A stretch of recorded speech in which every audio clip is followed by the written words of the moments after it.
The news day continues here on One News Now. I'm Jess De Los Santos. Let's now take a look at the equity space. Big jump for local shares on Thursday. That's after the central bank signal that its hiking cycle may already be nearing the end game. But today's a different story. What with inflation in the U.S. falling for the first time in 2.5 years. That's a drop of 0.1% in December, with headline inflation quickening 6.5% year on year. Core inflation, however, still up here by as much as 0.3%. Now, this offers some ray of light that they might actually be seeing the start of a downtrend despite labor numbers remaining tight. Question now is whether or not that would allow the Fed to actually go easy on their tightening as they meet next month. Shares in Asia caught a tailwind of those positive developments in the U.S. with most regional indices starting the day in the green. You have the likes here of the Kospi at least starting the day in the positive territory here, up by close to 1%.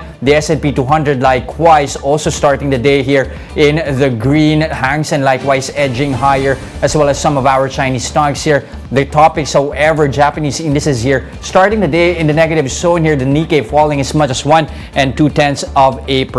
Our very own bourse, however, little change so far based on the last time that I checked here after gaining heftily at least yesterday. You can see here now the index still in the positive territory here at 6,857.29, but it's up by as much as 0.3%. And now a quick check here on the peso as well, after it dropped by 1% on Thursday following comments from the central bank that they might actually loosen monetary policy beginning next year. As you can see here, the peso strengthening a touch here now at 54.920 to the greenback. Now we'll be back with more stories after the break. Keep it here on One News.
You're still watching One News Now. I'm Jess De Los Santos. Bad debts held by Philippine banks continue to drop in November 2022, bringing the country's non-performing loan ratio to a 27-month low.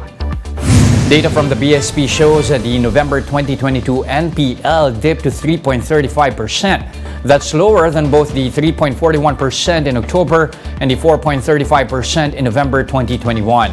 This after November saw soured loans decline to 408 billion pesos. That's 0.9% lower than bad debts in October and a dip from 15.3% since November 2021. BSP Governor Felipe Medalla says that while the trend in NPLs is hard to predict, he does not expect it to rise further this year.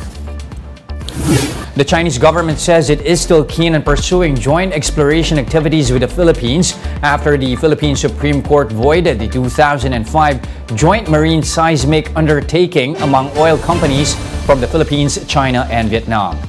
China's Ministry of Foreign Affairs spokesperson Wang Wenbin says China remains committed to properly handling maritime disputes in the South China Sea with countries directly concerned, including the Philippines, through dialogue and consultation, and to actively exploring ways for, quote, practical maritime cooperation, including joint exploration. The Chinese Foreign Ministry also took note of President Bongbong Marcos's recent state visit to China, where he and Chinese President Xi Jinping have agreed to resume talks on oil and gas exploration. For more updates, visit News 5, The Philippine Star, and Business World online. Visit our website, onenews.ph, for more in-depth analysis. You can also catch One News on the Signal Play app. Register for a free account now at www.signalplay.com and stream One News live anytime, anywhere. I'm Jess De Los Santos. Join us again at 11:15 a.m. We are One News, all sides, all the time.